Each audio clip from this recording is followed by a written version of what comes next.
Hello friends, welcome to literature fire channel. இன்றைக்கி நம்ம சேனலில் ஷிவ் கே குமார் எழுதின இந்தியன் உமன் போயமோட சம்மரியை தான் பார்க்க போகிறோம். அதுக்கு முன்னாடி நம்ம சேனலை யாரும் சப்ஸ்கிரைப் பண்ணலைன்னா சப்ஸ்கிரைப் பண்ணிக்கோங்க.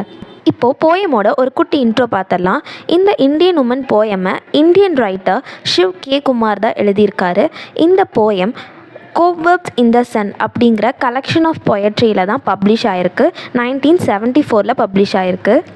இந்த போயம் மூலிமா ஷிவ் கே குமார் ஒரு உமனோட உண்மையான அர்த்தத்தை சொல்லியிருப்பார். அது மட்டும் இல்லாமல் அவங்களோட பொறுமையையும் அவங்க படுற ரொம்ப வேதனைகள், இந்த சொசைட்டியில் அவங்க அனுபவிக்கிற எல்லா டிஃபிகல்ட்டிஸை பற்றியும் சொல்லியிருப்பார். அண்ட் ஆல்சோ இந்த போயம் படிக்கிற ரீடர்ஸ்க்கு இந்த போயம் மூலியமாக ஜெண்டர் ரிலேஷன்ஸை பற்றி ஒரு நல்ல நாலேஜ் கிடைக்கும். அண்ட் ஆல்சோ இந்தியன் கல்ச்சர் எப்படி இருக்குங்கிற நாலேஜும் கிடைக்கும். இந்தியன் உமன் சோஷியல் கிரிட்டிசிசமில் எவ்வளோ பாதிக்கப்படுறாங்க அப்படிங்கிறதோட நாலேஜும் கிடைக்கும். இப்போ போயட்டோட ஒரு குட்டி இன்ட்ரோ பார்த்துடலாம். ஷிவ் கே குமார் இவர் தான் நம்ம போயட். இவர் 16th ஆகஸ்ட் 1921 லாகூரில் பிறந்திருக்காரு. லாகூர் பாகிஸ்தானில் இப்போ லொக்கேட் ஆகிருக்கு. ஆனால் இவர் 1921 லாகூரில் பிறந்தனால அப்போது அது British India, that is before independence. So he is considered as a Indian English poet. He is also a playwright, novelist and short story writer. Also இவர் யூனிவர்சிட்டி ஆஃப் ஹைதராபாத்தில் இங்கிலீஷ் லிட்ரேச்சரோட ப்ரொஃபஸராகவும் ஒர்க் பண்ணியிருக்காரு. And he died on 1st March 2017 ஹைதராபாத்தில். His notable works are Cobwebs in the Sun 1974, Woodpeckers 1979, Trap Falls in the Sky 1986, A River with Three Banks 1998. Also India's greatest honor ஆன Sahitya Akademi award 1987 வாங்கியிருக்காரு. அந்த Padma Bhushan award 2001 வாங்கியிருக்காரு.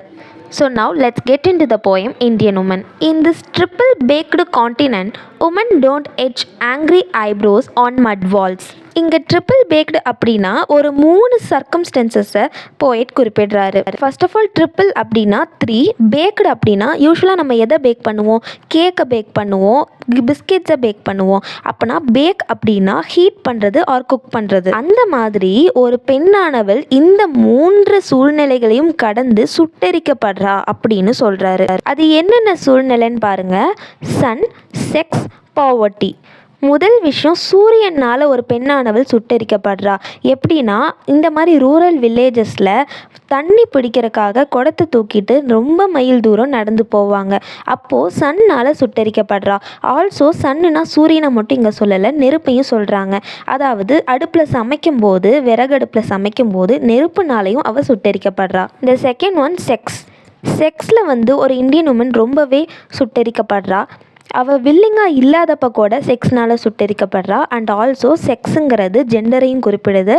Female sex ஒரு ரொம்பவே டாமினேட்டடாக தான் இருந்துச்சு சொசைட்டியில். ஸோ செக்ஸ்னாலேயும் அவள் சுட்டெரிக்கப்படுறா. The next one is poverty, வறுமை. இந்த குடும்பத்தோட வறுமைனால் முதல்ல பாதிக்கப்படுறது ஒரு பெண்ணு தான். இதுதான் அந்த போயட் மென்ஷன் பண்ணியிருக்க ட்ரிபிள் பேக்டு கான்டினென்ட், அதாவது 3 circumstances. Women don't etch angry eyebrows on mud walls. இங்கே மட் வால்ஸ் எதை ரெப்ரசென்ட் பண்ணுதுன்னா பாவர்ட்டி, வறுமையை ரெப்ரசென்ட் பண்ணுது. இங்கே போயிட்டு என்ன சொல்கிறார் அப்படின்னா, ஒரு உமன் அவளோட கோவத்தை கூட அவளால் வெளிக்காட்ட முடியாது, அவளுக்கு அந்த ரைட்ஸே கிடையாது. ஆனால் ஒரு ஆண் அவனோட கோவத்தை ஒரு பெண் மேலே வெளிக்காட்டலாம். ஒரு லவ்வாக இருந்தாலும் கோவமாக இருந்தாலும் வெளிக்காட்டுற உரிமை அவனுக்கு தான் இருக்குது. அந்த 4 செவத்துக்குள்ளே கூட அவளோட கோவமாக இருக்கட்டும், சந்தோஷமாக இருக்கட்டும், எதையுமே வெளிக்காட்ட முடியாமல் மனசுக்குள்ளேயே தான் வச்சுக்கிட்டு இருக்கா. இந்த நெக்ஸ்ட் லைன் பாருங்கள். Patiently they sit like empty pictures on the mouth of the village well. இப்போ ரூரல் வில்லேஜஸில் இருக்க பெண்கள் பார்த்திங்கன்னா வீட்டுக்குள்ளேயே தான் இருப்பாங்க. அவங்களுக்கு இருக்கிற ஒரே ஹாப்பினஸ் வெளியே தண்ணி பிடிக்கிறது தான். ரொம்ப தூரம் நடந்து எம்டி பிக்சர்ஸ் அப்படின்னா காலி குடங்கள், அந்த காலி குடங்கள் எடுத்துகிட்டு தண்ணி பிடிப்பாங்க. இங்கே போயிட்டு என்ன சொல்கிறாருன்னா, அந்த கிராமத்தோட எல்லையில் இருக்கிற அந்த கிணறு கிட்ட பெண்கள் உட்காந்துருக்காங்க. எப்படி உட்காந்துருக்காங்கன்னா ரொம்ப பொறுமையாக எம்டி பிக்சர்ஸ் மாதிரி உட்காந்துருக்காங்க. Empty pictures in the sense காலி குடம் மாதிரி உட்காந்துருக்காங்க. இந்த பெண்களை காலி குடத்தோட போயட் கம்பேர் பண்ணுறாரு. ஏன் அப்படின்னா அந்த காலி குடம் மாதிரி பெண்களும் ரொம்ப காலியாக தான் இருக்காங்க, அதாவது எம்டியாக தான் இருக்காங்க. அவங்களுக்குள்ள எந்த ஒரு ஹாப்பினஸ், எந்த ஒரு ப்ளஷர்ஸுமே இல்லை அப்படின்னு சொல்கிறாரு. Pleading hope in each bride of their Mississippi long hair, looking deep into the water's mirror for the moisture in their eyes. Pleading hope. இந்த ஹோப் எதுக்குன்னா வாட்டருக்காக. நமக்கு நல்லாவே தெரியும் நார்த் இந்தியாஸ் அந்த ரூரல் வில்லேஜஸ் இந்தியாவில் வாட்டர் ஸ்கேசிட்டி அதிகமாகவே இருக்கும். அவங்க எம்டி பிக்சர்ஸை வச்சுக்கிட்டு காலி குடங்களை வச்சுக்கிட்டு ரொம்பவே நம்பிக்கையோடு உட்காந்துருக்காங்க தண்ணிக்காக. அப்போது plaiting hope into each braid of Mississippi long hair. இங்கே போயட் அவங்க பெண்களோட லாங் ஹேரை எதோட கம்பேர் பண்ணுறாருன்னா மிசிசிப்பி ரிவரோட கம்பேர் பண்ணுறாரு, which is located in America, which is the longest river. பெண்களுக்கு, அதாவது இந்திய பெண்களுக்கு ரொம்ப நீளமான கூந்தல் இருக்கும் இல்லையா, அதை தான் மிசிசிப்பி ரிவரோட கம்பேர் பண்ணுறாரு. ப்ளீட்டிங் ஹோப்னா பெண்கள் வெளியே வரதே நான் சொன்னேன் இல்லையா, இந்த மாதிரி தண்ணி பிடிக்க மட்டும்தான் வெளியே வருவாங்க. அதுதான் அவங்களுக்கு இருக்கிற ஒரே சந்தோஷமே. அங்கே இருக்க பெண்களோட பேசிக்கிட்டு தலை பின்னிக்கிட்டே அப்படியே பேசிக்கிட்டே அவங்க வருத்தங்களை வீட்டில் நடக்கிற விஷயங்களெல்லாம் சொல்லிக்கிட்டு தலையை பின்னிக்கிட்டே இருப்பாங்க. அப்படியே வருத்தத்தை ஷேர் பண்ணிகிட்டு இருப்பாங்க. அது மட்டும் இல்லாமல் பெண்களோட கூந்தல் மட்டும் இல்லாமல் அவங்களோட வலிகளும் கூட இந்த மிசிசிப்பி ரிவர் மாதிரி ரொம்ப லாங்கானது தான் அப்படின்னும் போயிட்டு இங்கே மென்ஷன் பண்ணுறாரு. அப்படி அவள் வருத்தத்தை அவள் தலையை பின்னிக்கிட்டே ஷேர் பண்ணும்போது looking deep in to the waters mirror, அந்த தண்ணியை டீப்பாக பார்த்துக்கிட்டே அவங்க பின்னிக்கிட்டே அவங்க பாட்டுக்கு அவங்க வருத்தத்தை இன்னொரு பெண்கள்கிட்ட ஷேர் பண்ணிகிட்டே இருக்கும்போது அவங்க கண்ணு ஃபுல்லாக மாய்ஸ்சர், அதாவது டியர்ஸ் நிறைஞ்சிருக்கு, அவங்க கண்ணு ஃபுல்லாக கண்ணீர் நிறைஞ்சிருக்கு அப்படின்னு சொல்கிறாரு. With zodiac doodlings on the sand, they got their tattooed thighs. இப்போது இந்திய பெண்களோட குவாலிட்டியே என்ன? ஷைனஸ், வெக்கப்படுறது.